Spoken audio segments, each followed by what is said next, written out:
Bonjour, dans cette vidéo, nous allons donc poursuivre la découverte de la gestion des droits et des fichiers et des répertoires sous Linux. Alors, on a déjà vu comment est-ce que l'on pouvait définir les droits ou quels étaient les droits que l'on pouvait définir pour les fichiers comme pour les dossiers. Et puis, on a vu la méthode, l'instruction plus précisément, qui s'appelle chmod. On a vu qu'il existait deux notations, la notation donc symbolique et la notation octale.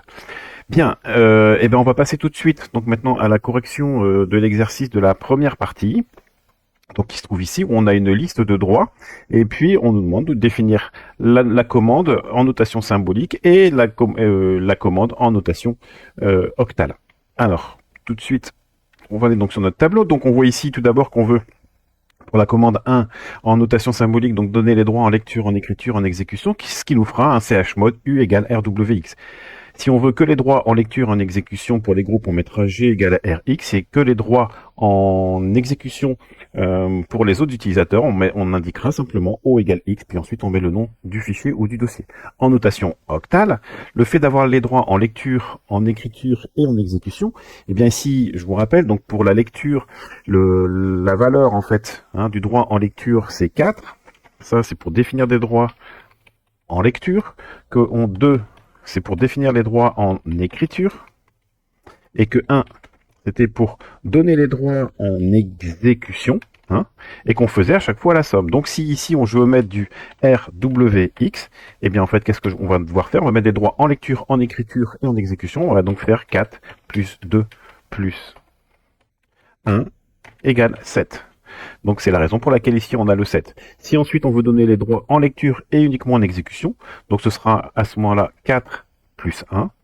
Donc là, si on veut faire du RX, eh bien à ce moment-là, ce qu'on va définir, ce sera donc 4 pour R, plus 1 pour X, ce qui va nous faire donc la valeur 5. Et puis ensuite, on veut donner les droits qu'en exécution. Donc là, il n'y a que le 1 ici qui va apparaître. Donc pour X, et bien ici, on va simplement mettre la valeur 1. Donc c'est la raison pour laquelle ici on écrit chmod 7, 5 et 1. Eh bien, on va continuer donc maintenant pour la commande 2. Donc il n'y a pas grand-chose de nouveau. On va refaire ici un chmod. Donc là, on veut donner les droits en lecture et en exécution. Si je suis donc en notation symbolique, eh bien à ce moment-là, on va écrire U égale RX, virgule, je veux que les droits en écriture pour le groupe, G égale W, virgule, et on n'a que les droits en exécution, O égale X. Et puis ensuite, bien sûr, c'est le nom du fichier ou du dossier. Bien, eh bien, l'équivalent de ces droits-là en notation octale, R et X, on l'a vu tout à l'heure, c'était donc 5. Ensuite, je veux que les droits en écriture, donc en écriture c'est W, c'est 2, donc 5, 2 et 1, puis fichier, le nom du fichier ou du dossier. La commande suivante, ici en symbolique, c'est on veut les droits pour le propriétaire en écriture uniquement. Donc là, ce sera un chmod u égale. Donc là, on veut en écriture, donc W, virgule, groupe. Pareil, il n'aura que... Attendez, que je me trompe pas de ligne. Il n'aura que les droits en exécution, donc G égale X, virgule. Et ici, pour les autres, il aura le droit en lecture. O égale L, ici du fichier ou du dossier. Voilà.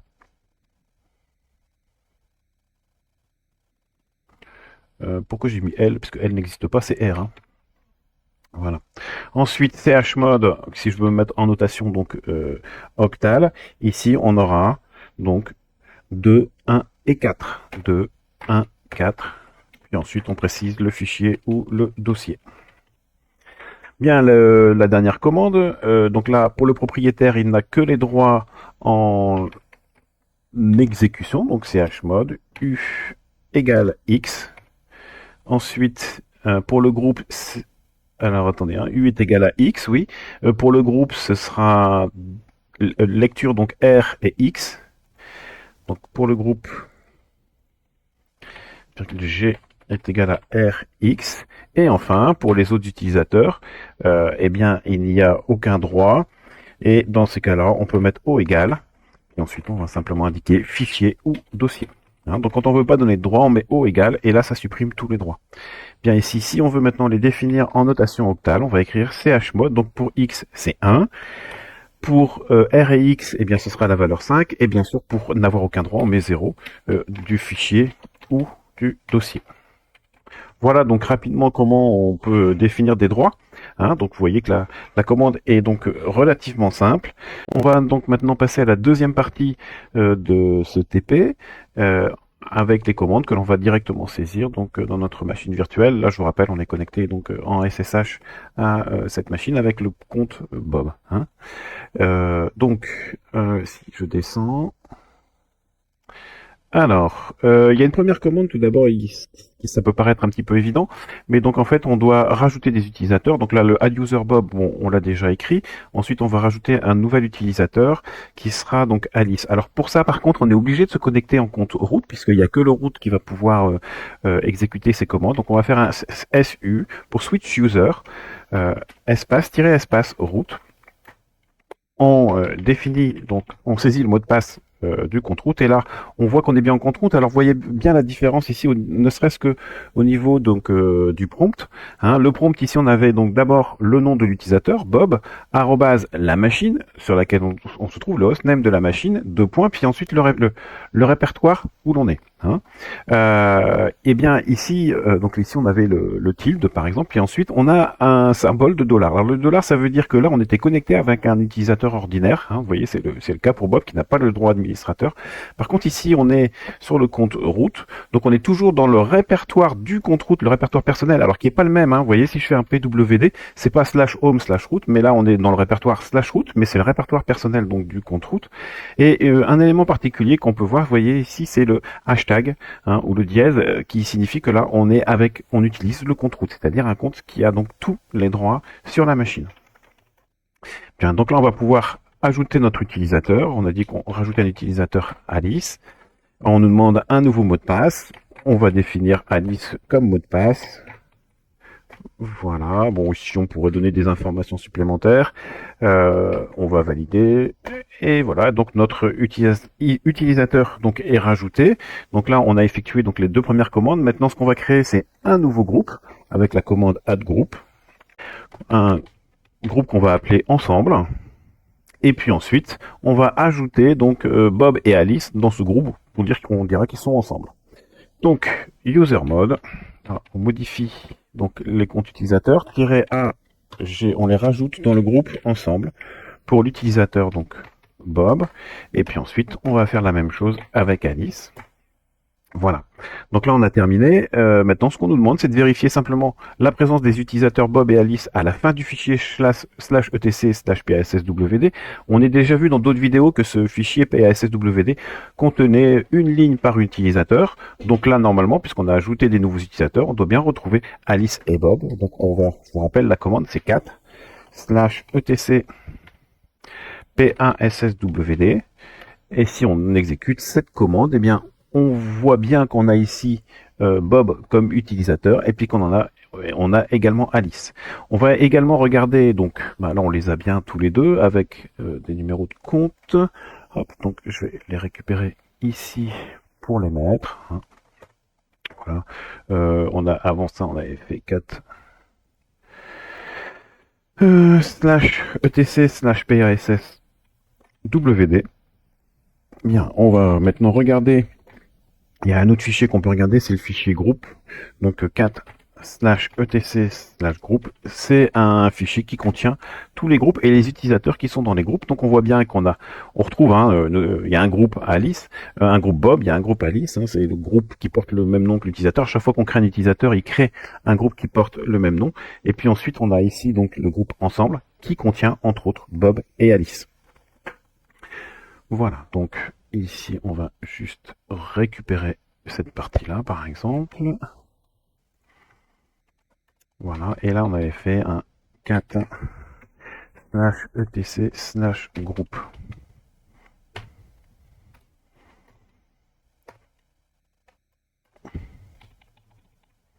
Voilà, bien. Donc maintenant, on est bien au courant, on sait que nos utilisateurs sont présents. On va quitter, je vais quitter ici le compte route avec exit. Pour aller, si j'étais sur un autre compte, j'aurais pu faire un SU-bob, puis je vais vérifier que je suis bien dans le répertoire home bob. Bon, je le vois parce que je suis dans le tilde, on va faire un PWD pour le voir également, et c'est bien, on est bien avec le compte Bob, donc on est bien connecté de cette façon-là. Voilà, on va continuer maintenant. Donc dans notre répertoire courant, on nous demande de créer un répertoire et ses droits. Et on veut vérifier les droits par défaut de ce répertoire. Alors là, il y a une petite erreur de frappe, c'est pas LS, mais c'est LD pour avoir les informations sur le répertoire. Donc ici, je lance, je vais déjà créer le répertoire, donc mkdir, je vous rappelle, pour créer un répertoire. Et c'est droit. Voilà, donc maintenant si je veux regarder le droit de mon répertoire, je vais faire un ls-ld et c'est droit. Et donc j'ai bien les droits ici qui s'affichent. Donc vous voyez que cette commande donc affiche les informations concernant le dossier que l'on vient d'afficher. Donc voilà les informations donc que l'on récupère ici. Donc ça, on va les afficher. Et vous voyez des éléments importants, c'est l'utilisateur Bob donc qui a créé ce répertoire. Donc le propriétaire c'est Bob, le groupe propriétaire c'est son groupe par défaut qu'on revoit d'ailleurs ici dans /etc PASSWD. Si je recherche donc la ligne qui concerne Bob, en fait on a ici les identifiants de l'utilisateur et l'identifiant du groupe. Donc l'identifiant du groupe c'est 1001.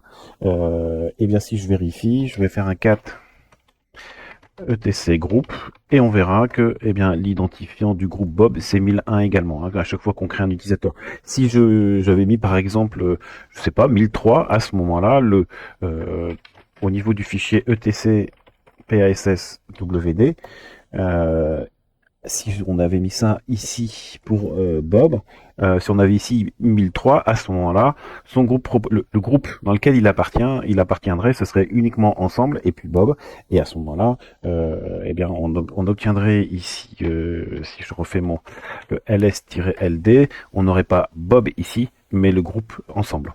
C'est le groupe par défaut dans lequel appartient Bob. Une chose également que je voulais rajouter, ls-ld, excusez-moi, et ces droits, vous voyez ici on a des droits qui sont RWX pour le propriétaire, RX pour le groupe propriétaire et RX. Alors ça pourquoi on le voit ici tout en haut du cours, vous avez en fait une commande UMAX, c'est-à-dire comment est-ce qu'on affiche les droits.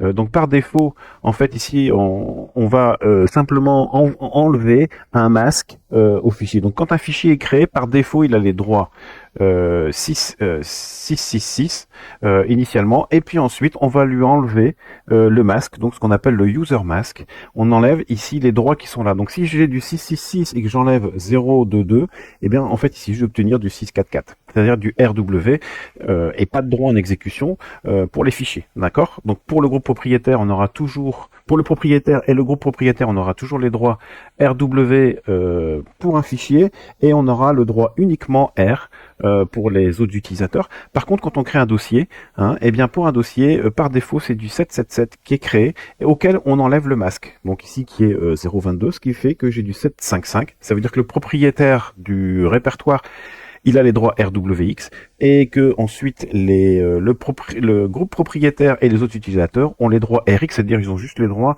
de rentrer, de pouvoir lister le contenu. Mais c'est tout ce qu'ils peuvent faire, ils peuvent pas ajouter ou modifier. Ensuite, pour pouvoir lire un fichier, mais en fait, ce sera les droits sur les fichiers qui permettront de lire le fichier. Donc c'est la raison pour laquelle, vous voyez ici, on a bien RWX, RX et RX.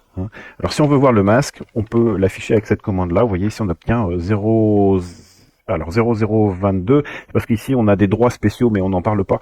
Le premier 0 correspond en fait à des droits spéciaux qui ne s'affichent pas ici et qui ne font pas partie du cours. Donc en fait, il faut retenir simplement les trois dernières valeurs, 022, qui correspond au masque. Alors ce masque, on peut le changer bien sûr si on le désire.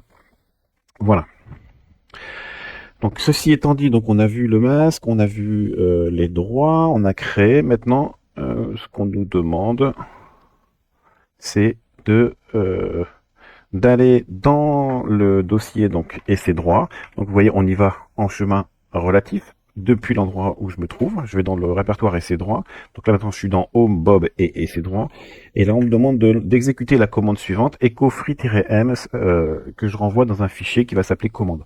Alors voilà, c'est cette commande là en fait, enfin cette instruction permet d'exécuter, d'écrire en fait free-m dans un répertoire, dans un dossier, dans un fichier qu'on va appeler commande. Donc voilà, si je fais un ls, j'ai bien mon fichier commande. Si je fais un cat de commande, et bien ici, donc voilà, j'ai mon free-m qui est bien indiqué. Alors free-m, hein, c'est juste une commande qui ici, je me mets ici, qui va me donner l'état de ma mémoire. Hein. Donc voilà, j'ai la mémoire totale. Ici sur ma VM, j'ai une mémoire avec à peu près 2 gigas. J'ai 682 mégas qui sont utilisés, 921 mégas de libre, voilà, et ainsi de suite. Hein. Et on a aussi une mémoire swap. Bien, donc ça c'est une commande Linux qui est dans un fichier, hein, dans un fichier texte qui s'appelle commande. Donc quels sont les droits du fichier par défaut? Eh bien si on fait un ls-l, on va voir qu'effectivement qu'on a les droits rw-, c'est-à-dire que le propriétaire peut lire le fichier mais ne peut pas l'exécuter, et que le groupe propriétaire et le groupe et les autres utilisateurs peuvent seulement lire le fichier. Voilà, donc ça on va afficher cette partie-là. Et puis on va répondre à la question. Donc, le propriétaire peut lire et modifier le fichier, mais ne peut pas l'exécuter. Et quant au groupe propriétaire, le groupe propriétaire et les autres utilisateurs peuvent uniquement lire le fichier. Mais ils ne peuvent pas l'exécuter, et ils ne peuvent encore moins le modifier. Voilà, donc on a récupéré ces informations-là. Maintenant, si on veut exécuter un fichier avec, à l'aide de commandes, on a deux façons de faire. On peut soit faire ici le /commande, ça c'est une façon d'exécuter, ou on peut aussi exécuter la commande sh. On peut faire sh et puis la commande. Ici, on va exécuter, on va faire le /commande. Et ce qu'on nous dit, c'est que, eh bien, effectivement, on n'a pas les droits pour pouvoir exécuter ce fichier. Donc voilà, si on veut exécuter le fichier, on ne peut pas. Bon, ce qui paraît a priori logique, hein, puisque on n'a pas les droits d'exécution donc sur ce dossier. Donc qu'est-ce qu'il faut faire? Eh bien ici, pour exécuter ce fichier, il faut donner les droits en exécution. Il faut donner les droits d'exécution. Pour ça, on peut faire un chmod. Alors on va juste donner les droits, par exemple, uniquement pour le propriétaire. Donc là, si je veux rajouter les droits uniquement pour le propriétaire, j'ai plusieurs façons de faire. Je vais faire le plus rapide, chmod u plus x de commande. Alors, on va le faire tout de suite. Exécute cette commande-là. Ici, je fais un ls-l. Donc, je vois bien que j'ai les droits en exécution. Maintenant, si je fais un... Alors, déjà, on voit qu'on a changé de couleur, hein, notre fichier. Et là, eh bien, il exécute les instructions qui ont été indiquées dans le fichier commande, qui était un free-m. Et je vois exactement le même résultat que si j'avais saisi la commande free-m directement. Donc, on a bien les droits en exécution sur le fichier. Donc maintenant, on nous demande d'aller dans le dossier personnel. Donc là, ici, on va rajouter quand même cette partie là. Donc, on a fait le chmod. Et puis ici, voilà, on exécute la commande. Voilà. Et donc là, la commande est exécutée. Bien, maintenant, on nous demande d'aller dans le dossier personnel et de lancer la commande chmod u égale r de et ses droits. Donc, pour revenir, on va faire un cd point.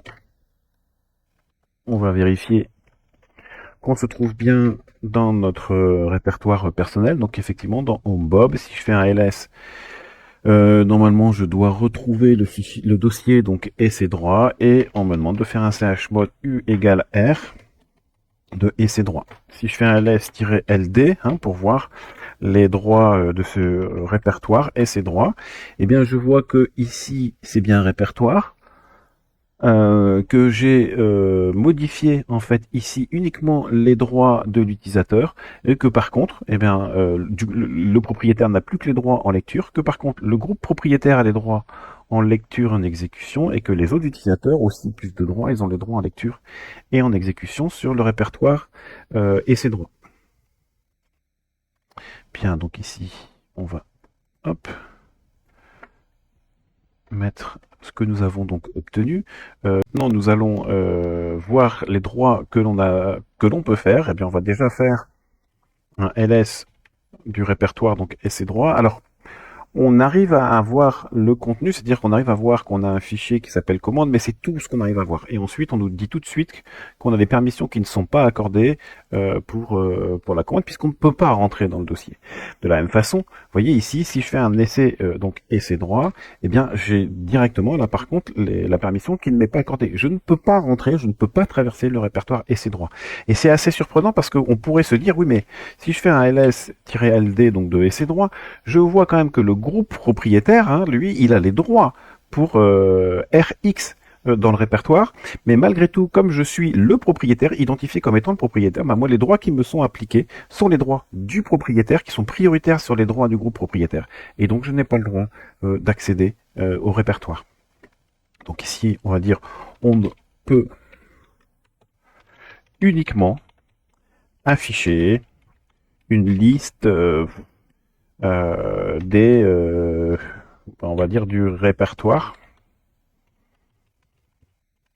On ne possède que les droits du propriétaire. D'accord. Par contre, ici, si on lance la commande ls-ld cd, si on veut faire un cd et ses droits, eh bien, on voit qu'on ne peut pas accéder. Donc ici, lancer la commande, et puis qu'est-ce qu'on obtient? Eh bien voilà, on obtient ça. On ne peut pas entrer dans le dossier.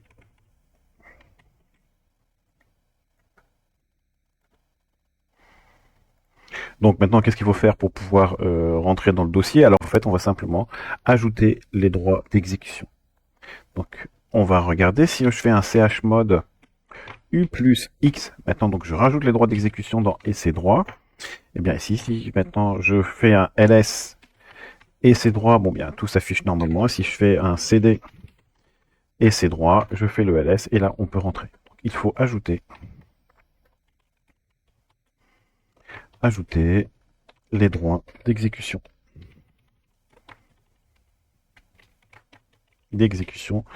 Sur le répertoire. Voilà, donc ça c'est important de bien comprendre. Le R va vous permettre de lire un petit peu le contenu en fait du dossier. En fait, alors ce qu'il faut savoir, c'est qu'en fait Linux tout est fichier. Donc en fait un dossier, c'est un fichier dans lequel on va retrouver l'index avec l'ensemble des fichiers contenus, des dossiers contenus dans ce répertoire. Donc c'est pour ça qu'on peut le lire. On a quand même l'information qu'on a le fichier commande à l'intérieur de SC droit, c'est tout, mais ensuite on n'a pas plus d'informations.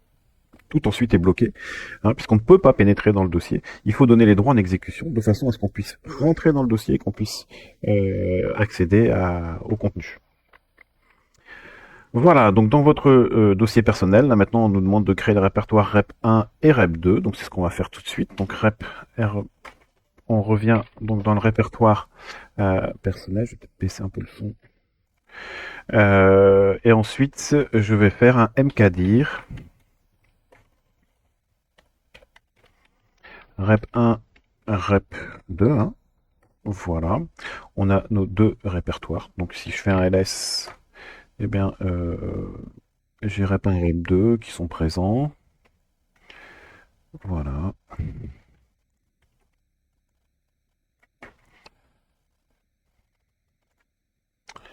Donner les droits RW et X aux autres utilisateurs sur le répertoire rep1 en utilisation, en utilisant la notation symbolique. Et bien là, donc on y va. Il faut donner les droits RWX aux autres utilisateurs. Donc là, si je fais un ls-l, hein, je vois bien ici rep1 et rep2, je n'ai que les droits rx pour rep1 pour les autres utilisateurs. Si je veux uniquement modifier cela, je peux faire un chmod o, soit je fais le égal rwx, hein, de rep1.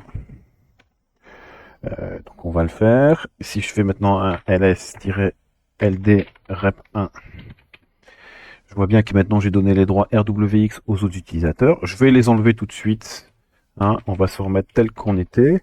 Voilà, ls-ld rep1. Ouais, je suis revenu en rx. J'aurais pu faire autrement. C'est-à-dire, j'aurais pu dire, je veux ajouter les droits x. Hein. Donc à ce moment-là, j'aurais fait un chmod o plus, c'est l'opérateur que je veux rajouter, pour dire que je ajoute les droits x dans rep1. Et là, je vais me retrouver encore une fois avec les droits. Ah non, c'était pas x, c'était plus w. Hein, donc chmod plus ici w. Et ici, j'ai bien rajouté le rwx. Dernière façon de faire, mais là, non, c'était pas le but de l'exercice. Donc en fait, voilà, on avait plusieurs façons de faire. Soit on faisait le contrôle, le O égale rwx, ou alors on fait O plus w, et on ne fait que rajouter les droits w. Donc on va conserver ici cette commande-là. Ici, on va juste mettre chmod. Donc on a du O égale rwx de rep1. Voilà, donc ici, on a répondu à cette question. On continue. Donner les mêmes droits que rep1 à rep2, mais en utilisant la notation octale. Alors, on veut donc finalement les droits donc rwx pour le propriétaire, Rx pour le groupe propriétaire et RWX pour les autres utilisateurs. Et bien là, on va voir. Donc le chmod, si on veut faire RWX, il faudra mettre les droits 7. Si on veut les droits Rx, on est obligé de les redéfinir. Donc R et X, ça me fait donc 5 plus 4 plus 1, ça va me faire 5. Et puis ensuite 7 pour RWX sur le répertoire rep2. Et là, si je fais un ls-ld le rep étoile volontairement, voilà ici. Donc on utilise le caractère générique étoile, hein, qu'on a déjà vu. Et bien vous voyez que ici j'ai bien les mêmes droits pour rep 1 que pour rep 2. Voilà. Donc deux façons de définir les droits, en notation symbolique, en notation octale. Vous voyez là ici, le petit inconvénient quand même de la notation octale, c'est que je suis obligé de redéfinir l'intégralité des droits. Selon les cas, quand on veut définir absolument l'intégralité du droit, parce qu'on veut être sûr des droits qui avaient, peut-être qu'ils avaient été modifiés au préalable, à ce moment-là, la notation octale est quand même plus rapide que la notation symbolique. Par contre, l'avantage de la notation symbolique, c'est que je ne rajoute qu'un seul droit sans modifier ceux qui avaient pu être donnés au préalable. Bien, maintenant on nous demande de créer le répertoire TMP /TP et donner les mêmes droits qu'au répertoire rep1, rep2 précédent. Bon.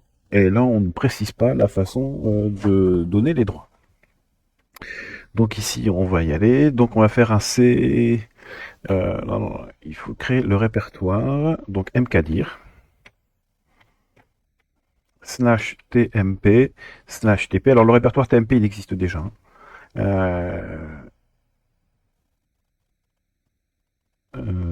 Et puis ensuite, créer le répertoire là et donner les mêmes droits au répertoire qu'au répertoire rep1 et rep2. Alors ici, voilà. Et puis ici, on va faire un chmod.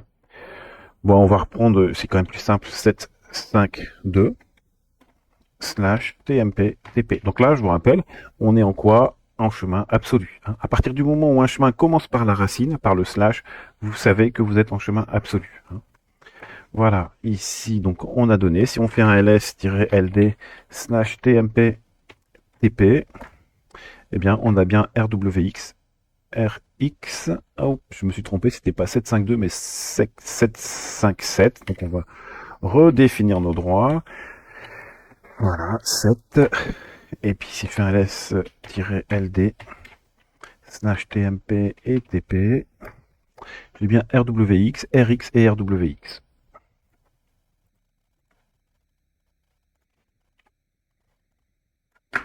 Voilà, donc maintenant les droits sont donnés, mais ensuite maintenant on nous demande de créer un fichier à l'aide de la commande suivante. Donc echo, c'est-à-dire on demande pour afficher en fait le mot de passe, donc voilà le texte, un mot de passe 2.Saint-Joseph, et au lieu de l'envoyer sur la sortie standard qui est l'écran, on demande d'envoyer le résultat dans un fichier qui se trouvera dans TMP, TP, le nom de ce fichier c'est secret. Voilà, donc on va lancer cette commande-là. Oups.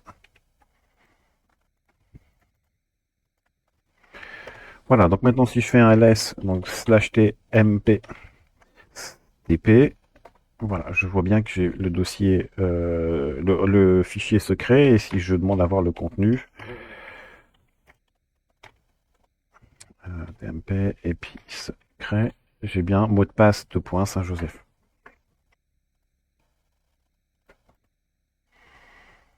Voilà, donc tous ces éléments-là, on va les garder. On nous demande maintenant de modifier les droits du fichier secret de manière à ne laisser que les droits de lecture au propriétaire. Alors ici, on va faire un chmod.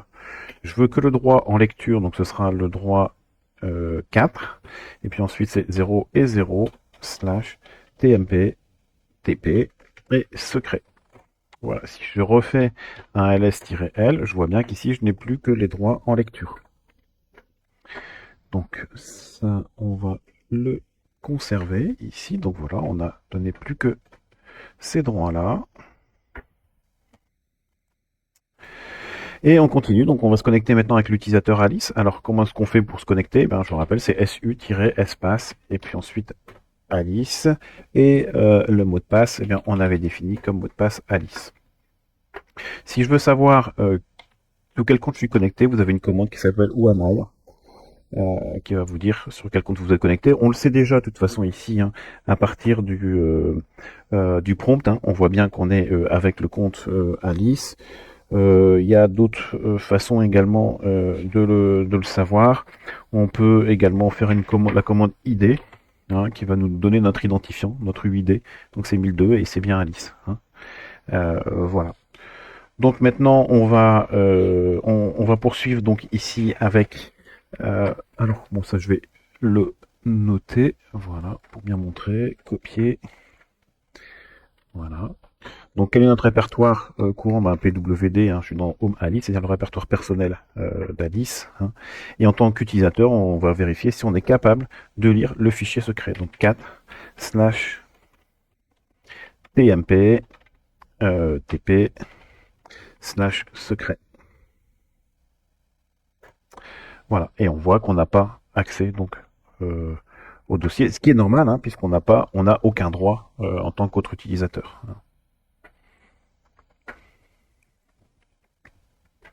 Donc ici, hop, on ne possède aucun droit. On ne peut donc pas lire le fichier. Voilà. Maintenant, toujours en tant qu'utilisateur Alice, on va voir si on peut supprimer le fichier. On va faire un rm /tmp tp /secret. Voilà. Alors, vous voyez ici, on obtient une information. Attention, on veut supprimer un fichier qui est protégé en écriture et qui est de type fichier.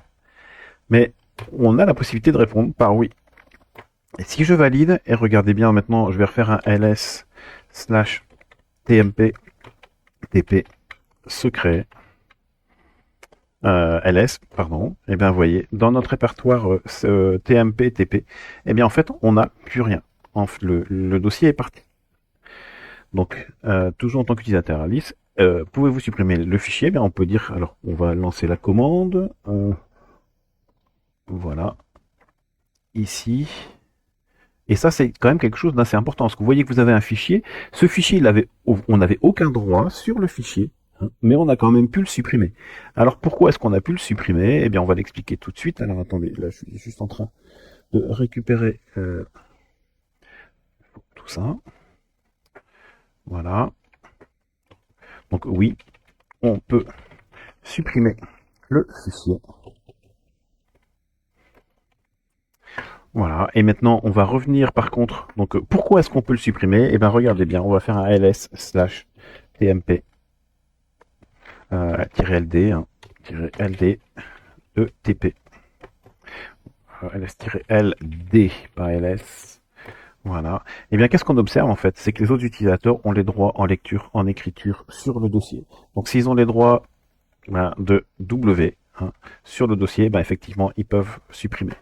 Donc, on peut supprimer le fichier et on va donc donner la raison, puisqu'on avait les droits en écriture sur le dossier. Donc, si j'ai le droit d'écriture sur le dossier, j'ai le droit d'écriture et de suppression, même si je n'ai aucun droit sur le fichier. C'est-à-dire que je peux avoir les droits en écriture sur le dossier, c'est-à-dire que je peux supprimer le fichier, mais on n'aurait pas eu le droit de le modifier, on n'avait pas le droit de le lire, on avait encore moins le droit donc de l'exécuter.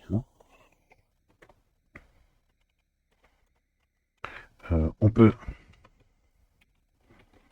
supprimer le fichier car Alice possède les droits en écriture sur le dossier. Pas sur le fichier, sur le dossier. Voilà. Donc ça maintenant, cette question-là, on y a répondu. Il nous reste maintenant la question 22. Quitter le compte Alice avec la commande exit. Donc on va faire un exit. On voit ici qu'au niveau du prompt, on est bien sur Bob. Si je fais un Who am I pour savoir qui je suis, je vois bien que je suis Bob. Je vais faire un ID également pour avoir plus d'informations.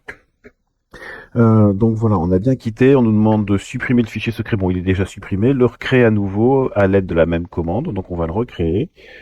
Voilà, hop, c'était pas coupé, mais copié. Voilà, donc on a recréé le fichier, modifié les droits du fichier pour que les autres utilisateurs n'aient aucun droit sur ce fichier. Peut-être qu'on va se connecter et en tant qu'utilisateur vérifier qu'on ne peut pas le lire. On ne pourra pas le lire de toute façon puisqu'on n'aura aucun droit. Alors donc on y va. Donc première étape, donc là ici on a créé. Qu'est-ce qu'on nous demande? Donc de recommencer et modifier les droits pour que les autres utilisateurs n'aient aucun droit. Donc ici on va faire un chmod O égale tout simplement donc de /tmp tp /secret. Voilà, si je fais un ls-l /tmp tp, je vois bien que les autres utilisateurs n'ont là vraiment plus aucun droit non plus. Donc maintenant, bon, ça on va le copier. Voilà, donc on a mis ici toutes ces étapes. En tant qu'utilisateur Alice, on va vérifier qu'on ne peut pas lire le fichier. Bon, on sait qu'on ne pourra pas, mais on va quand même aller le vérifier. Donc, on va se connecter en tant qu'Alice. Voilà, et je vais faire un cat /tmp tp secret. On n'a bien sûr pas les droits, donc là, ça y est, on l'a bien vérifié.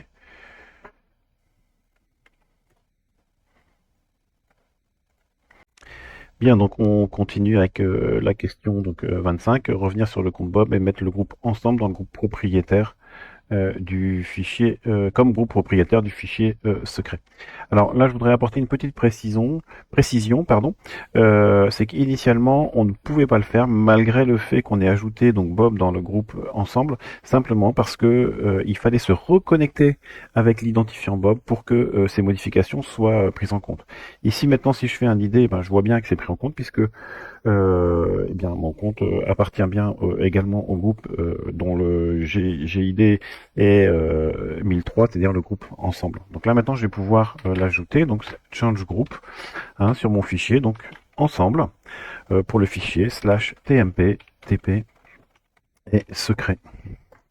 Voilà, si je fais un ls donc -l de /tmp tp, eh bien je vois bien que maintenant le groupe propriétaire c'est le groupe ensemble. Or je vous rappelle que quand on fait un cat/etc/groupe, eh bien on peut voir effectivement que dans ensemble il y a Bob et Alice.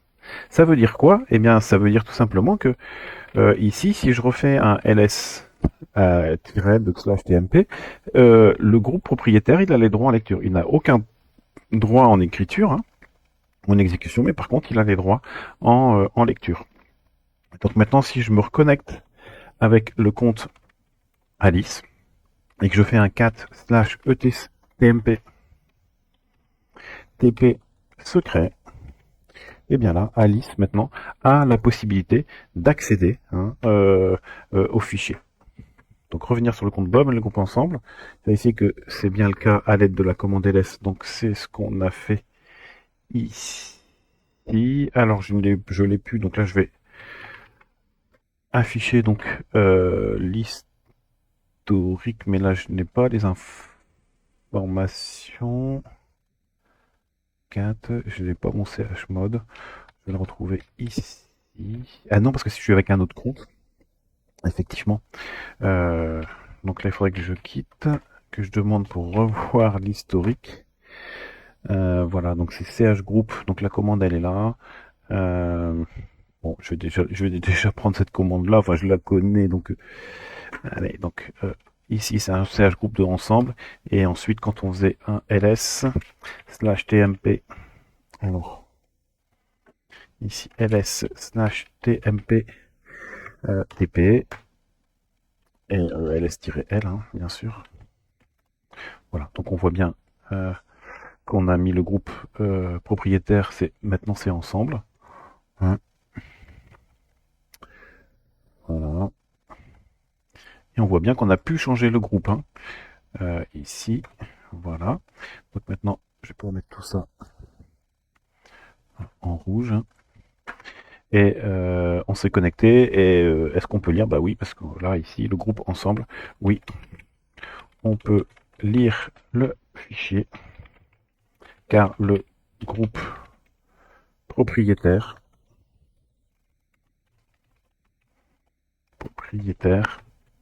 et le groupe ensemble dont Alice fait partie. Voilà, voilà, donc on a terminé. Donc on voit qu'avec une gestion de droit de Linux qui est assez fine, eh bien on arrive à faire quand même des choses. On peut parfaitement interdire l'accès en lecture, en écriture et en modification donc sur un fichier, mais si on a les droits en écriture sur le dossier, on pourra quand même supprimer le fichier, même si on n'avait aucun droit dessus. Donc ça, c'est quand même des éléments auxquels il faut être très attentif hein, au niveau de la gestion des droits. Donc on a vu l'ensemble des commandes. Donc je vous rappelle également, le propriétaire d'un fichier ne peut que modifier le groupe propriétaire à condition qu'il fasse partie lui-même de ce groupe. Par contre, le compte route, lui, a la possibilité de faire tout ce qu'il désire. Voilà, et bien écoutez, là on a terminé avec ce TP. Voilà, j'espère que vous avez les idées un peu plus claires sur les premières commandes pour naviguer dans l'arborescence d'un fichier, utiliser des fichiers et y mettre des droits. Voilà, bah écoutez, je vous dis à très bientôt. Au revoir.